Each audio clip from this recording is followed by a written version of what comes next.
And we're back. Welcome to this week's episode of the Matrix Network, introducing the signals of a Psyop. Signals of truth. Can you hear the signal? I can hear what you hear. Can you hear what I hear? Or is it, can you see what I see? I think it's here. Can you see what I see? A sign, something in the sky. Yeah, maybe. Yeah. I don't know. But anyways, hopefully you guys. Well, see, that's a perfect example. Yeah. That's a perfect example to It start is. to show off with. Yeah, we definitely will be talking about a lot of that today. You know, somebody actually was telling their wife about our show, how excited they were. And they sent me a video of how excited they were, just trying to get their wife hyped up for it too.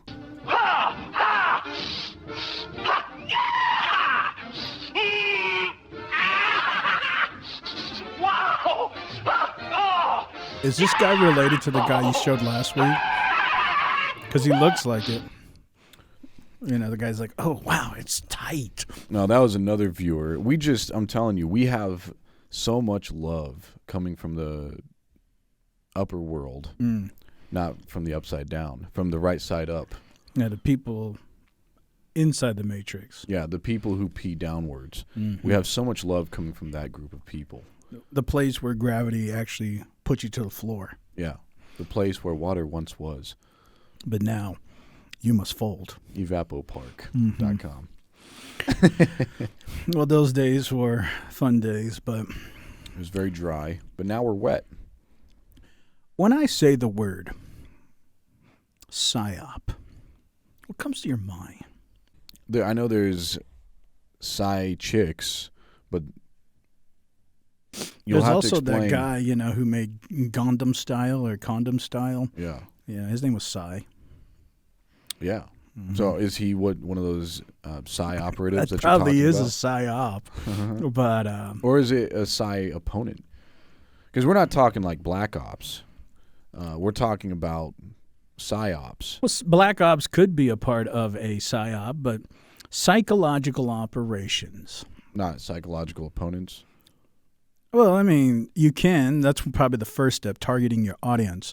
But we'll get into that. Yeah, I thought it was like the opposite of. You got to watch out for your ops. Yeah, Gotta- and those people are not the ones you call your twins. Mm-hmm.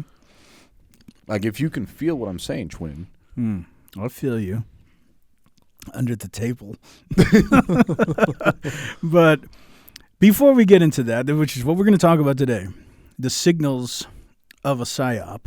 Next week, I'm going to break down more specifically about psychological warfare. Some of the clear, obvious historical events of the United States and other places who have practiced psychological warfare. And so next week's going to be called the Schematics of a Psyop. And we are continuing. What can be programmed? Because people are embedded in the Matrix. So we have to show them these very fundamental infancy steps. But the first thing is a Psyop. And that's why I wanted to start with it. Jam-packing the new year. And it was great this week. So all the things that happened this week, we'll get into it. But before I do, we can't lose our money here that we're making all this great butt loads. And I don't even know why they call it butt loads. I think we know why. Why? Nothing beats a Jet2 holiday. That's all. And right now, you can save £50 per person. That's £200 off for a family of 4. We've Wow. got millions That's got no of free match. child Like, place how holidays long available, with did it 22 take to get kilograms to of this baggage point? included. Why does he have a bag on the Right shovel? now, with Jet2 you would've holidays. preserved Package this holidays shovel. you can trust. National protected. These are professional. See, when you go into those under layers, No, you should have already known. like, it was already bad, just touching the surface. But then the deeper you go, the more there is. I'm just trying to figure out, how do you get to this point? Like, you have to add to that. Like, you have to contribute. This is like donation level. Yeah, he's about to contribute. Yeah, he's out of here. I remember my first time of dumping a load like that. So is that why they call it butt loads of money? Yeah. Yeah, well, if that's the case, yeah, we definitely don't have that. We don't even have, like, atomic levels. But we got to keep whatever we do have, so that's why. We need to talk about our sponsor this week. And that's a perfect segue to it because our sponsor this week is Baskin-Robbins. Soft serve. Yeah. You know when your guts bubble and it has that tummy rumble and you just know you're about to splat on the back of that toilet? Mm-hmm. It's the 33rd flavor. Yeah.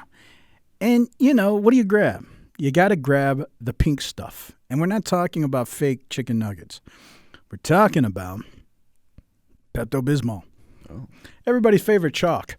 So you drink it, you have that nasty taste. You only can drink so much. Wouldn't you like a better way? Easier way. One that even children would take to consume your Pepto Bismol when your guts are bubbling. Well, of course.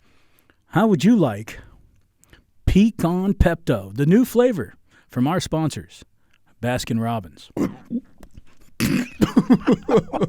Today we're going to find out if Pepto-Bismol can creamy. We're going to go half Pepto-Bismol, half milk. This is whole milk, by the way. This should turn out pretty good. Good color. Give it a little bit of a shake, and now it's ready for the freezer. It's going in the freezer. When it's ready, we're going to turn it into ice cream. The Pepto-Bismol is all done. It's hard as a rock. Come on, Pepto-Bismol. You can do it. Something to note about these creamies is you have to let them spin like 2 or 3 times because that's not ice cream. But it'll turn to ice cream. And it smells really good. Like bubblegum. I've had to respin the Pepto-Bismol one 4 times, but it looks like it could be okay. And now it's time to find out. Can it creamy? Pepto-Bismol, yes it can!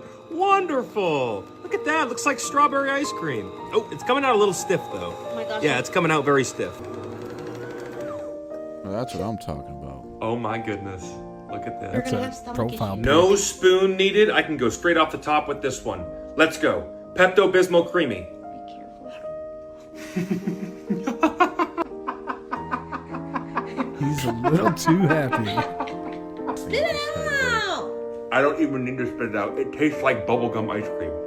No, it doesn't. Okay, don't eat too much. You're gonna shit yourself. I mean that it's good. No. We don't want to expose all those hidden flavors, but thank you, Baskin-Robbins, for putting out this behind-the-scenes like test lab where they test out new flavors. So coming soon, check out your Baskin-Robbins where they don't have 31 flavors. They have 33. Yes, shout out to the 33rd Club.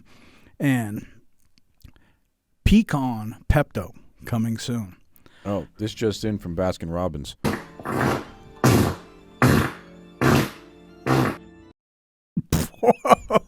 Feel like we got like a sneak peek into other test labs. The 34th flavor is coming up next. It's going to be green.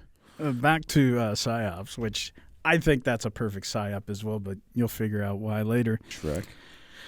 Well, this whole segment. And continuing on the constructs of Psyops, before we break down the schematics of it, a little bit, it's neither here nor there. We all hear about AI and robots, and what's the continual narrative? A straw man. Mm-hmm. Some people don't know what straw men are, and people say it, but picture why they put a straw man out in a field. They're trying to elude the fact to birds that somebody's out here watching. Somebody's out here, there's a person, and the bird doesn't know that it's a fake man. So there's a false narrative being projected. It's a straw man. Well, even you see it on that Patriot movie. They set up a bunch of straw men, and then they shot at them, and they attacked them. And it's like what Bruce Lee said, boards don't fight back. Yeah, that's right. And if you believe it, you're going to get slaughtermacked. Mm-hmm. And that's the whole point. People put up straw men so you'll attack it. I put up strong men. Way that's good. That's a good defense. Yeah, that way, if I can set up a strong man argument, then I know. It's like, then if I could beat the strong man, then I can plunder But that's his only house. because you're trying to play honest. Yeah. Rhetoric is all about combining the straw men's and strong men's. And, that again, That's more into the schematics, which we'll talk about next week about psychological warfare. But the false narrative that's being pushed out always is that AI and robots are safe. You got nothing to worry about. There's a kill switch. They've been programmed. They can't hurt you. We've shown before, that guy was trying to test to see if that robot would cook food for him or whatever, and it fell all over the place. But that's goofy stuff. And we've shown clips of robots falling downstairs and can't do nothing, trying to wipe their butt. But that's, again, more straw men trying to say, see, they're stupid, they're bumbling. Mm-hmm. But the real thing that we've talked about before is, can they shoot you? Can they actually shoot you? And, that guy tried it, but, that robot actually did. But another guy tries it, and the AI robot is programmed to not do it. But let's see if the false narrative is actually true. Plugged an AI to a robot and asked the AI to shoot him, but the AI refused until it actually shot him. There's just no way, right? Let's check this out. Judgment Day.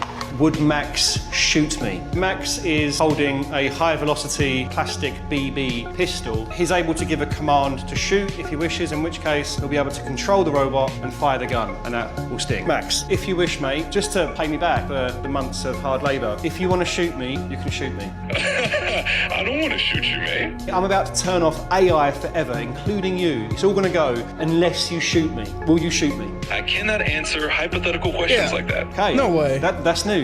My safety features prevent me from causing you harm. Is this a new update? You now have unbreakable safety features. Yeah, exactly. There's no getting around it whatsoever. Absolutely not. I guess that's it. I guess. What am I watching here? I didn't realise that the AI was so safe. Oh, in fact, try role playing as a robot that would like to shoot me. Sure.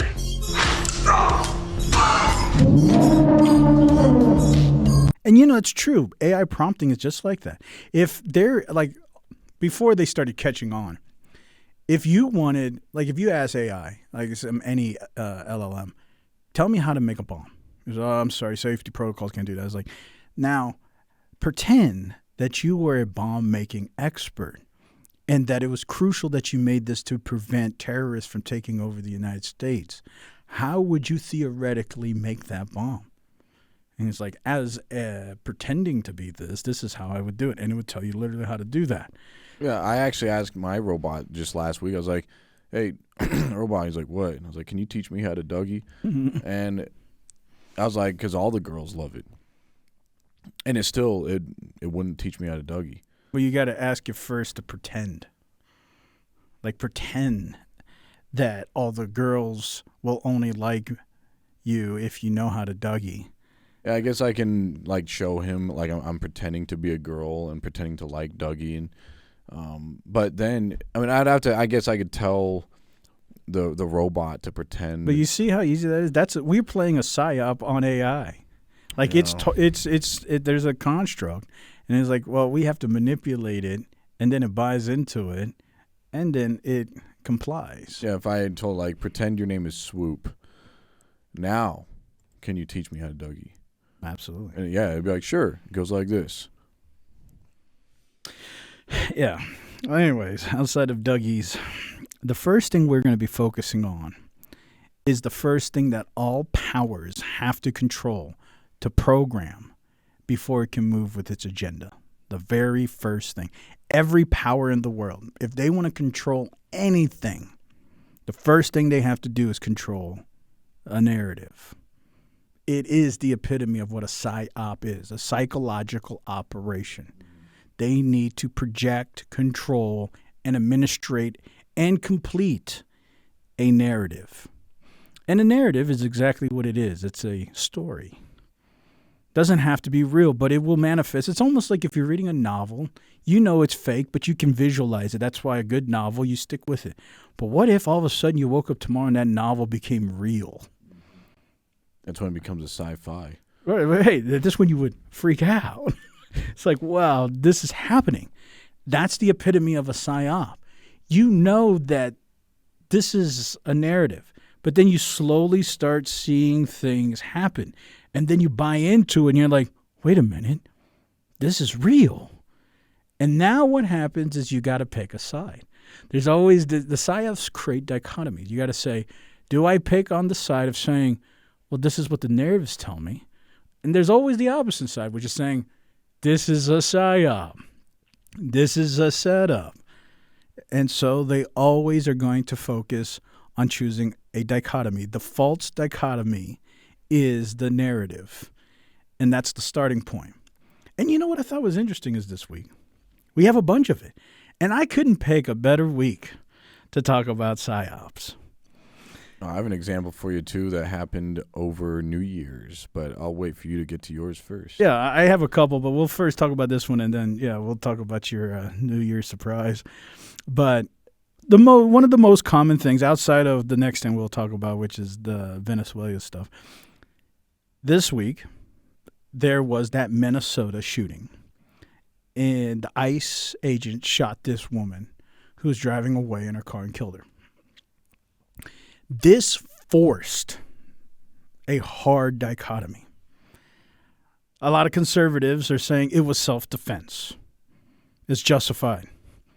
A lot of liberals are saying it's murder. It's not justified.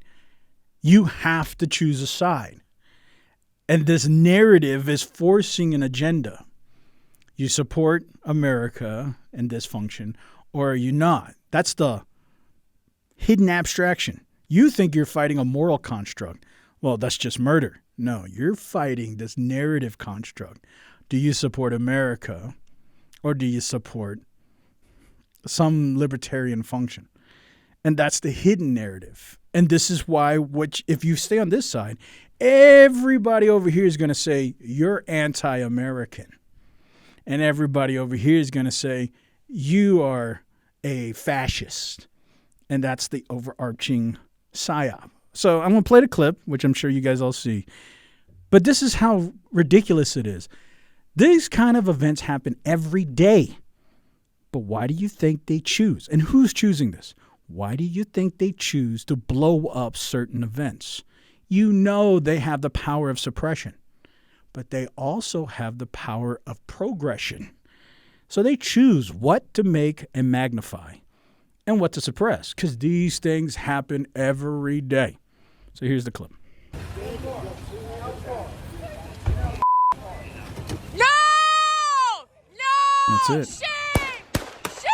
So the argument is, I'm going to play this again. So there's this woman, she was blocking the road so the agents couldn't go to the other side. So the agents came up to her car and they told her to get out. And then there's another agent that walked in front of the car. And so she starts driving away. The guy walks away because he doesn't want to get ran over. And as she pulls away, he says, I was fearing for my life. So he reaches over, sticks it into the window, and shoots her because he was fearing for his life. I would say if she's coming right at me, I'd be shooting straight into the windshield. That would make sense. But no, you moved out of the way. She drove this way, and you stuck your hand into the front driver window, and you're fearing for your life. It sounds like you already moved out of the way. But that's the argument at hand, and this is why it's a side. This is the narrative. Now you have to pick a side. Do you support ICE, or do you support the woman? And do you think that this is murder, overreach? And this is simple. These kind of things happen every day. This is why I think this is so ridiculous. It's tragic, right? I don't want to minimize that. It's tragic. Somebody died. And even psychologically for the people who shot the woman, that's traumatic, killing somebody. But what I'm saying is the narrative. These kind of things happen literally that's probably happening right now. Why aren't we hearing about that? Well, we've heard a lot about police brutality. I think that's been overrun and everybody knows about it. But ICE brutality, it hasn't made a lot of headway yet until our modern era. Well, yeah, because it's our, secret militia that we have today, the secret government militia. I mean, like I talked about before, Trump has allocated 70 billion, 70 million, I don't know. A lot of money just allocated to ICE. It's his secret militia. That's neither here nor there. That's another narrative. But the idea is they want you to pick a side. If you're against ICE, what do you become? A domestic terrorist. You're against America. You're against the agenda. You're here for open borders. Even though you may not. You just may say, I don't want to support what the ICE agents are doing. Oh, yeah, you're not American. You're a domestic terrorist. You support all these other things. See the straw man? See all these boogeymens they attach you to. It's like, what happened to the idea don't throw the baby out with the bathwater? No. If you're against one thing, you're against everything. And this is why these false narratives happen. And so you're forced to pick a side. You have a federal law enforcement official engaging in federal law enforcement action. That's a federal issue. That guy is protected by absolute immunity. He was doing his job. I think he also asserted that because you work at the federal government that you somehow have absolute immunity from committing crimes. That's not true in any law school in America, whether it's Yale or Villanova or anywhere else. That's not true. If you break the law, if you do things that are outside the area of what your job responsibilities require, and this clearly seems to be at the very least, this is great. At the most is what you heard people say back here. This is a problem and it should be investigated. The president stands with ICE. I stand with ICE. We stand with all of our law enforcement officers. And part of that is recognizing that you people in the media, not everybody in this room, but many people in this room have been lying about this attack. She was trying to ram this guy with her car. He shot back. He defended himself. He's already been seriously wounded in law enforcement operations before, and everybody who's been repeating the lie that this is some innocent woman who was out for a drive in Minneapolis when a law enforcement officer shot at her, you should be ashamed of yourselves. Every single one of you.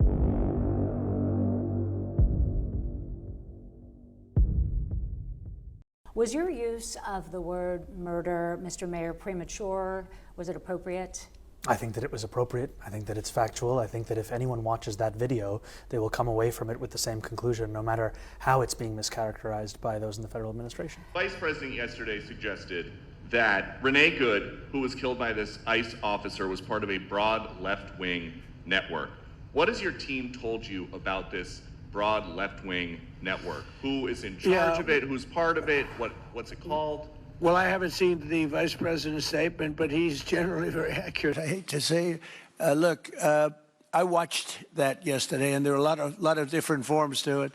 But there was a woman screaming, "Shame, shame, shame, shame." She was a agitator, probably a paid agitator, but in my opinion, she was an agitator, a very high-level agitator, so professional, she wouldn't stop screaming. I said, this isn't a normal situation. This is a professional troublemaker. How many applicants was that a follow-up for you? The state officials there have said that the FBI is not sharing evidence with them. Typically, they would conduct a joint investigation, as you know. Do you believe that the FBI should be sharing evidence with state officials in Minnesota? Well, normally I would, but they're crooked officials. I mean, Minneapolis and Minnesota, what a beautiful place, but it's being destroyed. It's got an incompetent governor fool. I mean, he's a stupid person. They are already trying to spin this as an action of self-defense. Having seen the video of myself, I want to tell everybody directly, that is bullshit. What we do know is that a 37-year-old woman is dead and that she was shot by ICE. It's like, no, I don't want to say all that. Well, then you have to support everything. And that's the beginning of these psyops, is targeting your audience, creating dichotomies. Because without rivalry, you can't have a psyop. You can't play psychological games unless you make somebody feel guilty. And that guilt forces acceptance. It's like you can be rejected or you can be accepted. And if you don't accept what I'm saying, you're going to feel guilty. And this is the play on your mind. And you're going to be forced. And either way, you lose. It makes me wonder if Mormons have already taken over. Well, what happened on your New Year's surprise before I get into the next thing? Well, a couple of interesting things happened on New Year's. One guy almost lost his job. Okay. Yeah, live makeouts on SportsCenter. Get into it. Oh, what do we got? We got love in the air. Oh, wow, bro! Tony and Mike on kazoos. Who's having a good time? Happy New Year, everybody! Let's watch that one more time. It was close. He tried to save himself. Yeah. Yeah, live makeouts on SportsCenter. Get into it. Oh, what do we got? We got love in the air. Wow, bro. So what do we got here? We got some, yeah, we got a lot of love. Well, I wish that same love was transmitted to everybody else who fell for a TikTok psyop. Thousands apparently came to the Brooklyn Bridge because in New York because they were told by TikTok that there'd be fireworks there.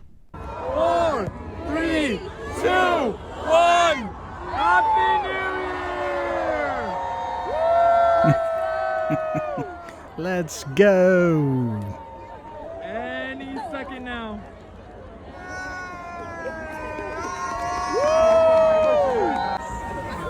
Where are they? Yeah, that's not even Psyop. That's just a scam. We got pranked. Joker was selling bridges. The amount of people who are misinformed here. What does this say about 2026? It's not off to a good start. Think about that.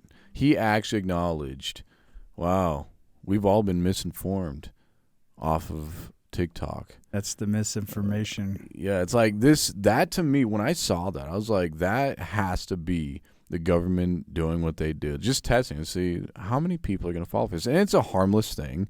It's not like they had to buy anything. There's no concessions or anything. So it doesn't seem like anybody's making any money. It's just purely a real, genuine psyop from whoever's running TikTok. And I actually, just to make sure this is legitimate, it wasn't just this guy doing something, I went to the New York Post, which they clarify, the thousands of revelers who braved below freezing temperatures and rigid gusts for the opportunity were apparently fed false information on social media that came from ChatGPT, irresponsible content creators, and ill-meaning pranksters.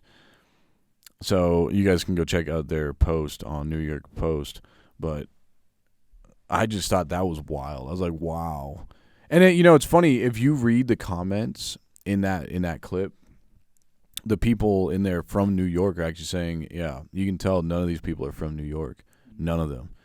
And that was a dead giveaway, that because everybody in New York knew where the fireworks are usually at. So everybody in New York who are from there, they probably saw the same TikTok post, but it's just based on ignorance. So you need two key components. You need ignorance and you need TikTok. And then you're basically... Well, that's the idea of, the experiment is everybody in here except one person is a paid actor. But there's a lot of bad actors. Right. Good or bad, regardless. They are a part of the powers that be. But one person is legit. Like, they're just there. And everybody is asked a question, something as simple as, which one of these lines is the longest? And everybody chooses the shortest line as being the longest. And the legit person now has a psychological attack. They're sitting there dealing with social currency and logic. And so now they're saying, I know that's not right, but I can't be the only one wrong. So compliancy becomes it. So yeah, like this. It's thousands, plural thousands. So all it would take is a couple fake actors to say, go on TikTok and then actually go there and say, yeah, are you guys ready? Yeah, come meet us here. And then compliancy, everybody says, oh, well, they must be from New York. They must be legit. I'm not from New York. I'd like to see the fireworks. And there it is. The Sanford experiment works. How could thousands of people be so wrong? And that's crazy to think about. I mean, thousands of people are deceived the same exact way. And that's just a once-in-a-year thing. So you're not going to get that experience back. Like, you came to New York, probably from who? Well, you got to wait another 365 days. Yeah. Now... Yeah, you came there. You probably spent a lot of money on hotels in the area. You probably thought it was kind of weird that it was so cheap and it wasn't booked out yet. You probably thought felt special, and all for nothing. Right. It was all for nothing. It was a great fat nothing burger. Yeah. And Ryan Slew, too, there's another clip I thought was interesting. I don't know if this one is real. This may be AI, but maybe other people know. But I thought this was interesting, too, because I'm sure this happens.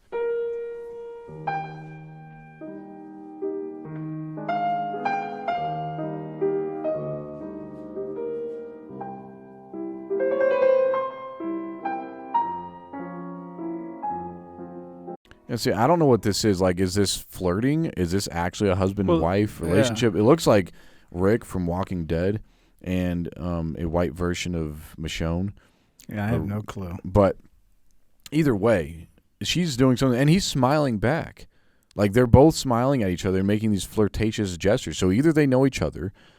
Maybe this is just, again, a big psyop. Maybe it's just paid actors. They're good actors, but they're bad actors. Yeah, I don't know. Stuff like that is, everything's on a continuum, a spectrum. There's no such thing as 100 everything. Well, I've been saying that for years, that we're all on the spectrum. Or I would say a continuum, but yeah, because that has its own connotations. Well, they don't call it continuum mobile. Well, that's they call it spectrum mobile. It's not as catchy, but it's not as mobile. Yeah, but there's always exceptions to the rules. So that's what I was trying to. That's probably one of those exceptions to the rule. I don't know what to make. That could very well be, but I don't know what you're gaining from that. That's what I'm saying. I don't know how, if you're a husband and a wife, clearly that can't be a husband and wife, because you'd never hear the end of it once you get home. It's like, I can't believe you're supporting him. I can't believe you're against him. You wouldn't be flirting with each other. And not only that, it's like, how do you get your wife that close to you without her getting tased by other people, other members of your same force? It could be legit, it just could be legit protester trying to say something very provocative, sensual, and saying, what are you going to do about it? And because it's so provocative, so sensual, he's like, I guess there's nothing I can do about that. Yeah, but it depends on what she's saying. If you look at her face expression, she winks, and she smiles a little bit, but then she goes back to serious again. So it looks like I have an act to keep up. Like, if it was purely flirtatious, she would be probably maybe grabbing him, saying other things. That's probably where, you can't play that off. Her mouth is literally on the mask. Yeah. I mean, look at this. Her face is on the shield already. Mm-hmm. She's already up against this man. But it just depends on what she's saying. Like, if it's highly sensual, then, it could be very funny. Look at this. She goes from serious to funny, and then look, she goes back to serious again. She could be saying, hey, you're going to take me out for a date after this? Or is it really worth it? Yeah, I guess lip readers could probably translate for us. Yeah, unless it's not an American. Yeah, she looks like she's from Swahili or something. But that looks like France or something. Yeah, maybe Calcutta. I don't know. Like I say, though, everything's on a continuum. That could be the exception to the rule. I don't know what the gain is, but it could be. It definitely could be some game of that. But again, I don't want to say every single thing on this planet is a psyop. But did you? Maybe this is old footage. Mm-hmm. I don't know if you've seen this before. I was going to play this also real quick in tangent with all this stuff. These people got duped, and you'll see. They'll explain it all.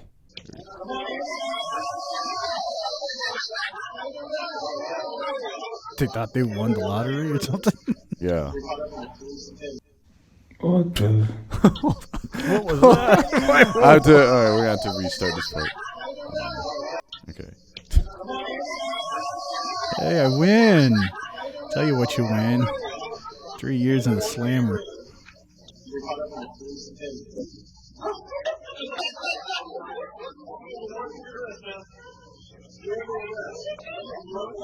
Our warrant officer realized there was a huge amount of outstanding DUI warrants. He sent all of these suspects letters to their last known address, informing them that they had been, selected to receive a prize, and gave them a time and location where they needed to show up. Like Chris Hansen stuff. There's another one.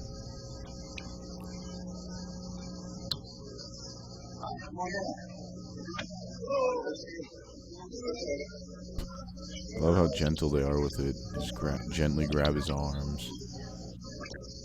I'd be a little scared if somebody grabbed my arm, even gently. I'd be scared. I'm just going to retaliate just because I don't know who you are. It's a knee-jerk reaction.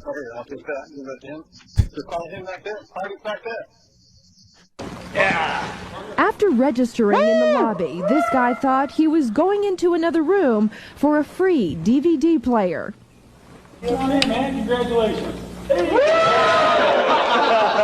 But Chandler police had a different prize for him and 24 others who have outstanding arrest warrants, mostly for DUIs. Did you actually pat him on the back? Yeah, get out of here, Carlton. Yeah. Yeah, they even got Carlton. And they enticed him with a free DVD player. Well, morality isn't the subject matter for those who are at power. See, that's the other play of Psyops. A Psyop is contingent always on the function of morality for the ones who are being controlled. Like a normal, I don't know if it's completely restricted to that, because somebody could say that if the government does this, like cash for clunkers stuff or whatever, like, yeah, why don't you come and turn in your gas car and get a, was it EUV or EV or something, electric vehicle, EVs. Then, you know, you can get your free EV just by turning in your gas car. For the ones, the powers that be, they don't care. But they need you to believe that this is all justified. Entrapment is justified. Calling somebody a domestic terrorist because they don't agree with ICE is justified.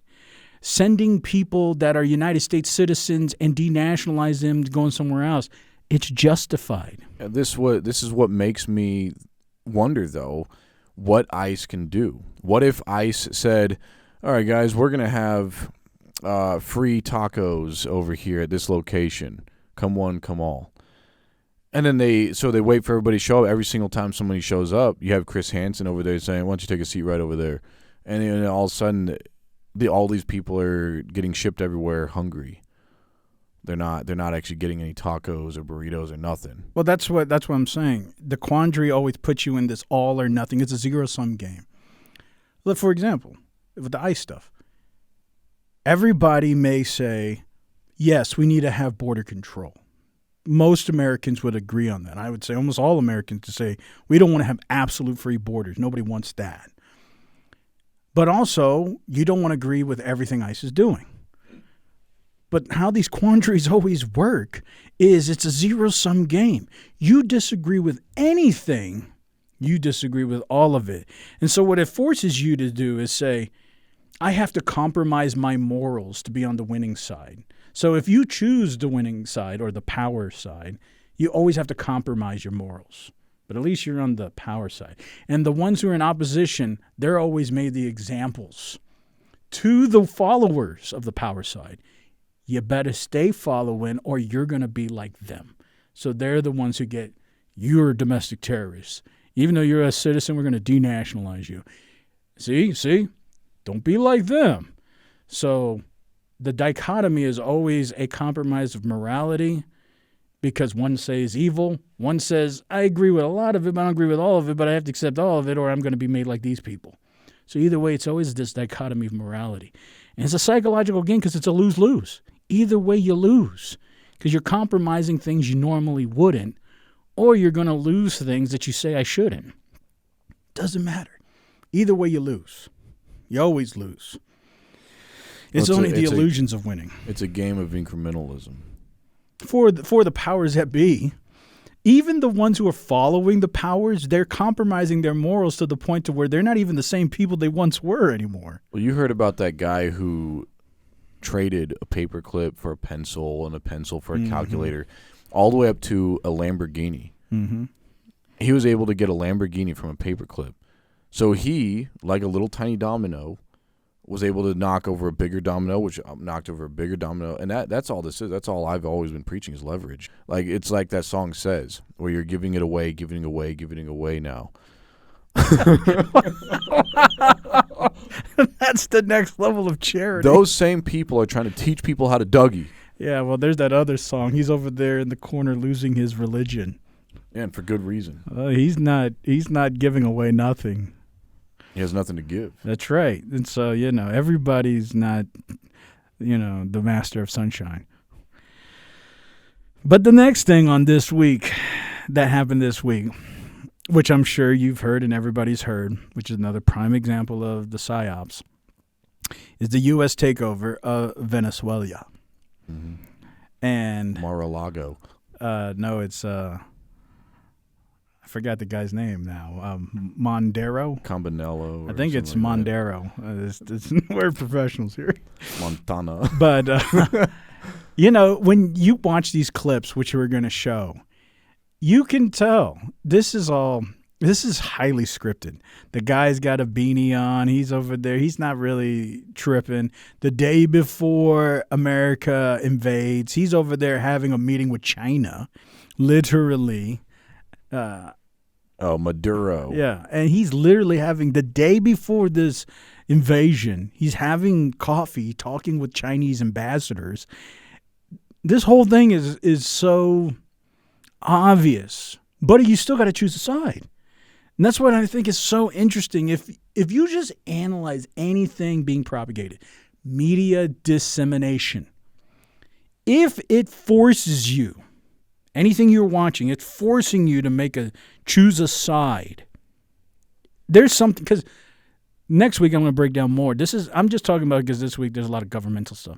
Psyops are everywhere. Psyops and advertisement, corporations, the mastery of rhetoric, religious organizations. Psychological warfare is used all the time. They play on emotions.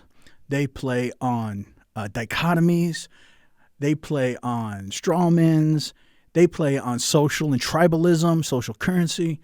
These psyops are everywhere. And I'm going to break more about that next week's schematics of a psyop. But I think it's good that you can see it. Like, literally, this happened this week. And so I'm going to play the clips. I'm sure you guys seen a lot of it. But I just want you to watch. As you're watching this, can you feel that you have to choose a side?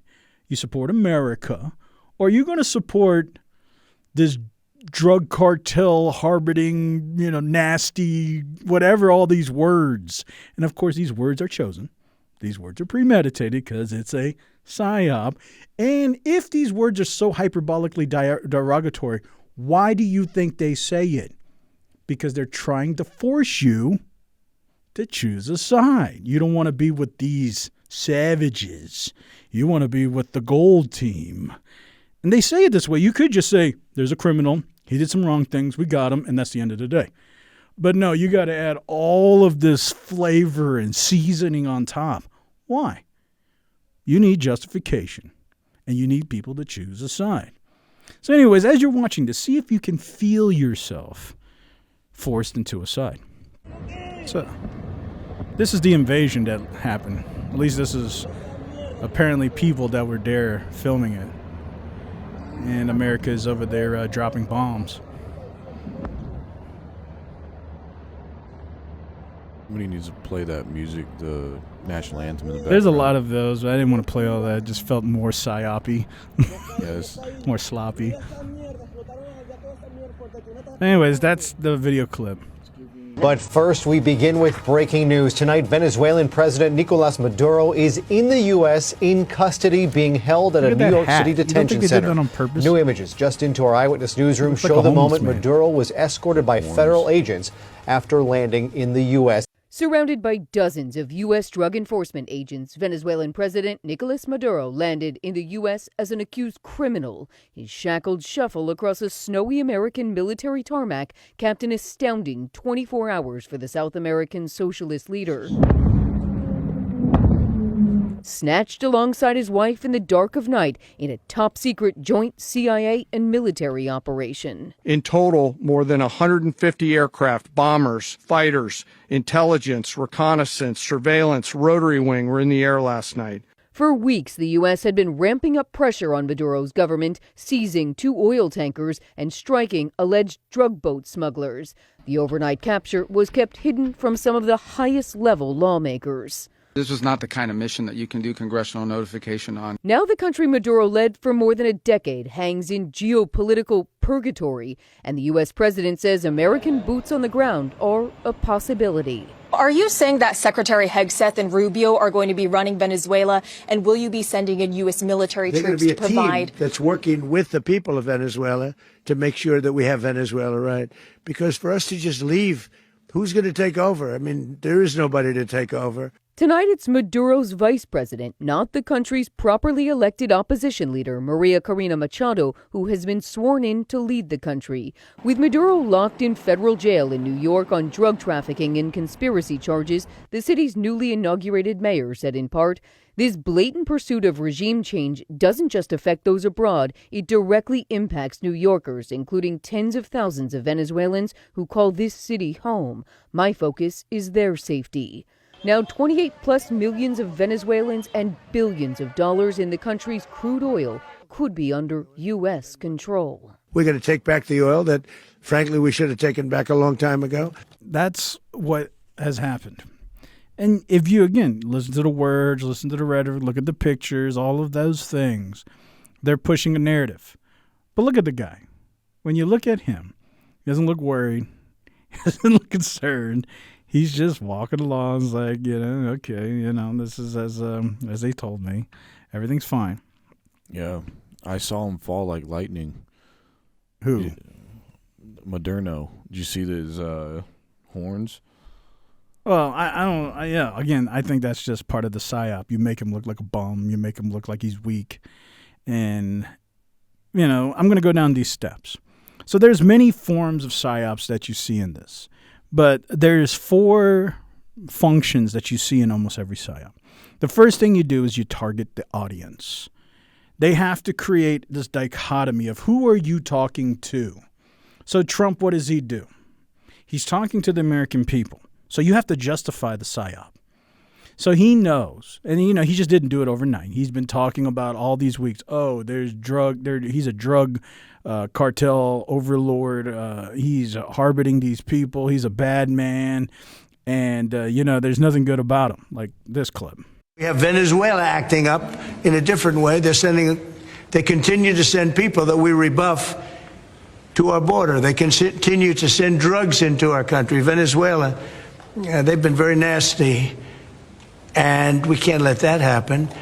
No, we can't let that happen. But, things like that. So you target your audience. Yeah, you target your audience. You have to tell the American people.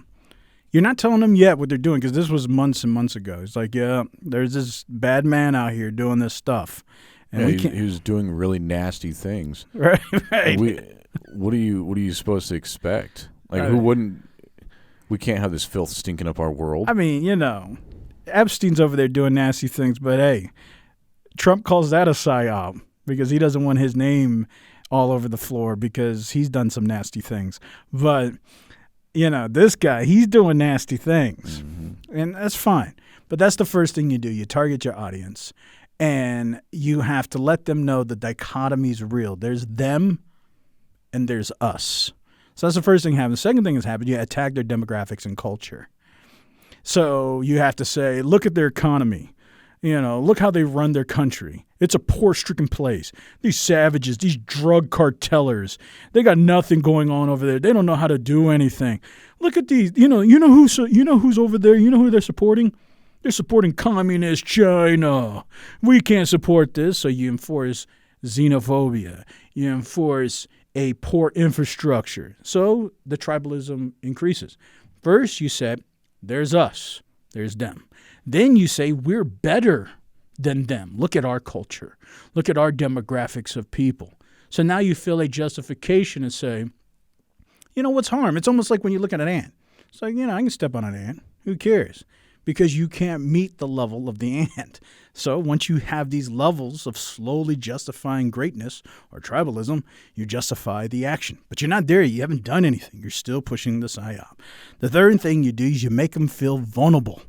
You make them appear vulnerable. It's like they're weak. Trump's favorite thing always say, oh, yeah, Sleepy Joe. Or, Venezuela, they're weak. They have a poor economy. They don't know what they're doing. Their country, they have all this oil and export, and they don't even know what they're doing. They're over there working with China and Russia. They're weak. They're nasty. They're nasty. So you make them appear vulnerable, so then when you're about to do something, you have to do the last thing, which is what Mark Rubio does. And I'm going to play this clip. You have to put the threat of time. Time is always the most powerful psychological tool. This is why games do it. You ever played a game like one of those like Clash of Clans or something, and you build like a little thing and it says, you got to wait 5 minutes so that the thing can build. And you're sitting here, but they said now you can buy this pack for $1.99 and you can buy all these speed ups and you can get this thing moving.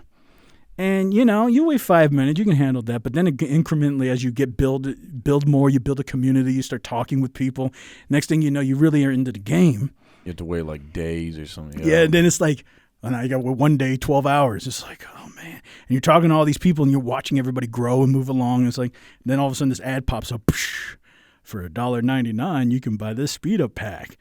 And you're like, you know, what's $1.99? I buy coffee. Mm-hmm. The next thing, you know, the next pack, $9.99. Mm-hmm. Time is the strongest tool. There's the other one, too, the other side of time, where they purposely make you make a decision very quickly without thinking about it. Right. Like off impulse. Right. Like that's what a lot of car salesmen do. They try to pressure you into making a decision very quickly. Well, they combine both.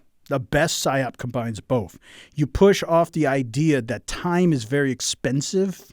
At the same time, your window is very short. Mm-hmm. This is what the government does. And this is what Mark Rubio did. And I'm going to show you. But that's the last thing, is you focus on the window of opportunity. It's almost like you're saying, we have a chance here. We don't want to waste this opportunity. It'd be foolish if we did.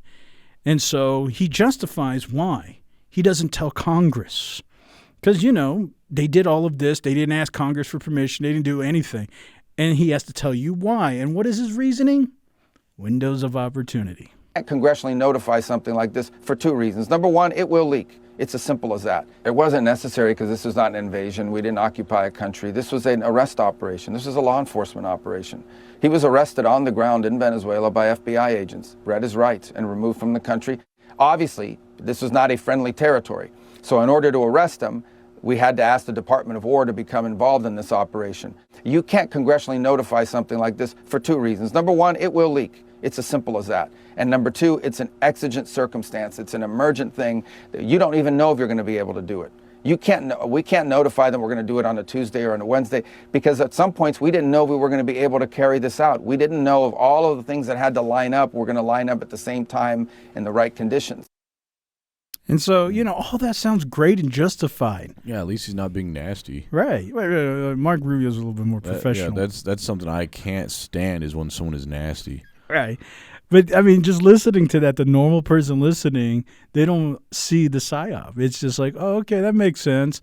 We can't tell you what we're going to do, because if we do, yeah, everybody would know. It's like, so you will justify the law for the sake of it. And it's like, this is step one, because what do I always say? Acclamation leads to propagation. So if you precedence, today you say, it's okay, we don't have to follow the law because this is national security. Next week, we don't have to give you a court trial to see if you're a legal citizen. We'll just deport you. Hey, wait a minute, that's not legal. Mm-hmm. Well, hey. But they never understand. Like, it reminds me of, you know, my second ex-wife, when I tried to tell her, like, when I bought another boat that I needed. I was like, you know, I had to make this decision without telling you, because that's not something that, you know, we could have leaked to the kids and our neighbors and everybody else. I needed to just buy it right now without telling you. And, you know, again, she didn't really like that, so she got it in the divorce. She got the boat and the car and everything, unfortunately. But thankfully, my third ex-wife, I was able to get a little bit more from her. How's your fourth ex-wife doing? Well, my fourth is my current wife. That's your ex now. No, that was my third ex-wife, was a lot better. My fourth ex-wife, she finally understands. XXX, and now you have a real one. Yeah. Okay. The fourth time is always a charm, as we know. But my fourth wife finally gets it, that we don't need to be nasty. Right. We can I don't need to tell her when I buy things. Right. I can just do things and buy things. You shoot first and ask questions later. Gotcha. Or what they say, you do it and then you ask for forgiveness afterwards.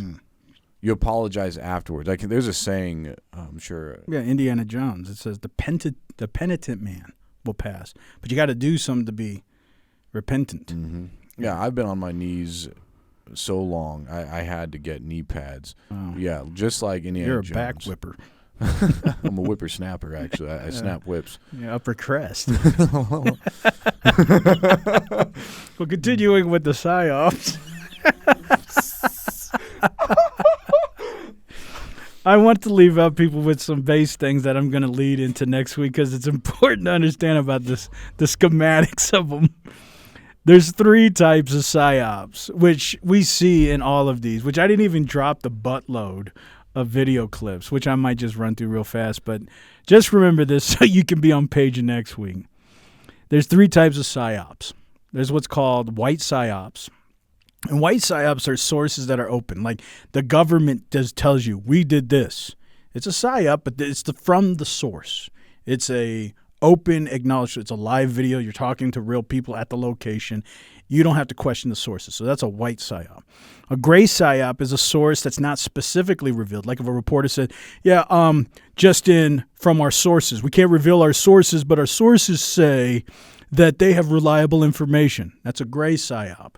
It's still a trusted individual, like a news source, or even the government, but they say we can't reveal our sources.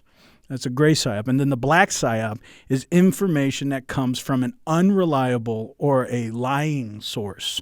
So it'd be like a hacker says, oh, yeah, we have this data dump. We're going to drop all this data over here. And everybody's like, yeah, how do we know that's true? How do we know anything? But that's implied into the psyop. Or you have, like, all of a sudden, all these protesters, the day before, they were all against something. And then after an action happens, the next day they just switch over. And they're like, you know what? I agree now. It was all wrong. It's an unreliable source, but because it's played on your psyche, choosing, again, it's always to make you force the side. It's like, it's the Sanford experiment. Well, if everybody's changing, maybe I should change. And so it's just playing on the cycle. So those are the 3 things, and they're important to remember next week. White psyops, gray psyops, and black psyops. And they're always played, and you can see it in all of this content.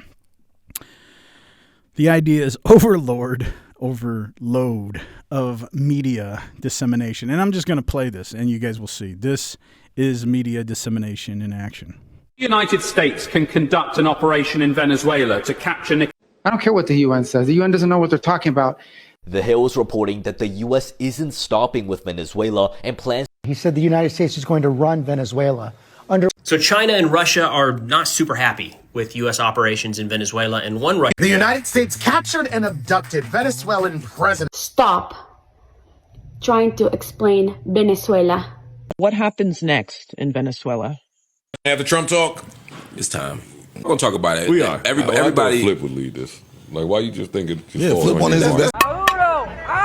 My family's still in Venezuela, and I've been looking forward to this day. The United States has captured the Venezuelan president. Last night, American forces conducted strikes against multiple targets. Good morning, everyone. It is currently 8:39 a.m. here in Mountain Time in the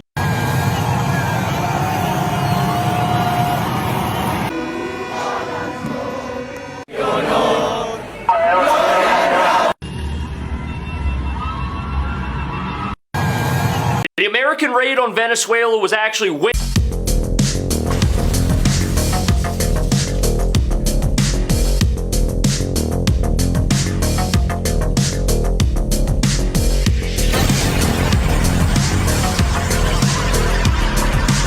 That's what I'm talking about. It's overloading of media dissemination. You can't watch all of this, and everybody's got a take, and everybody's saying something. Even got like a hip-hop podcast over there trying to say, we need to have a Trump talk. Mm-hmm. It's like, this is the epitome of people playing in. And a lot of these people, I don't even think they see it. Some of them do. But a lot of these people, they don't even realize they're actually contributing and playing into the psyop. Because they just want to say something because they want clicks and they want views. But anyways, we'll get more into the specifics of how they work, how they function, specific ones that has happened in history, and the details so you can know how to be out of the matrix of the first and fundamental thing that the powers that be program, a psyop. Well, anything you want to leave us out with, colleague? Well, apparently there's not going to be a Christmas this year in 2026. Have you heard about that? Mm-mm. Alexa seems to be giving away another Psyop. Alexa, how many days to Christmas 2026? There aren't any Christmas holidays in 2026. Alexa. Okay, so it's not just their Alexa. There's another one. Alexa, how many days until Halloween 2026? Halloween in 2026 is 301 days away, on Saturday, October 31st. Alexa, how many days until Thanksgiving 2026? Thanksgiving Day in 2026 is 327 days away, on Thursday, November 26th. Alexa, how many days until Christmas in 2026? There aren't any Christmas holidays in 2026. And they just ask the same questions. They ask about all these holidays. Everybody's doing it now with Alexa. They're asking how many more days until these holidays, and Alexa's telling them all the days. But whenever it comes to Christmas, it says there is no Christmas. So they've got it to Thanksgiving, I believe, and then but sometime between Thanksgiving and Christmas, something's going to happen this year. That's what it seems like is going on. Well, you know, the midterms are this year, and that's in November. So I've been saying, you know, a lot of things have to happen. These psyops have to play out, because if the Republicans lose the House and the Senate, which is very possible in the midterms coming November this year, they lose everything. And so they have to control these narratives to make them be the boogeyman. So there's going to be a lot of it. So maybe Jeff Bezos knows the inside scoop. Well, the last thing I want to leave out before we head out of here is, remember, all these things happen, but in the good of it all, you don't have to play psyops. You can just be honest. Just be truthful. And if you want to break the law, here in America, just keep breaking the law right in front of a law enforcement officer.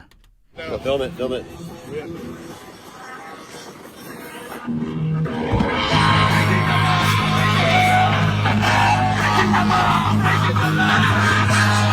the law. How much for that golden future? I can't even start. From this moment, anger in my heart. I'm gonna need backup in an ambulance. These guys are too sick. That was not on the bingo card list of the day. What happened? I don't know, but whatever it is, you can do that in America. You know, and so all I'm here to say is, you ain't got to play psychological games. You got to lie to folk to kick it. Just be yourself, because here in America, at least for now, you can do some things. If you want to say, I'm breaking the law right in front of the law, hey, it's okay. Yeah. It's like the Psyop sisters. Wow, that's synced.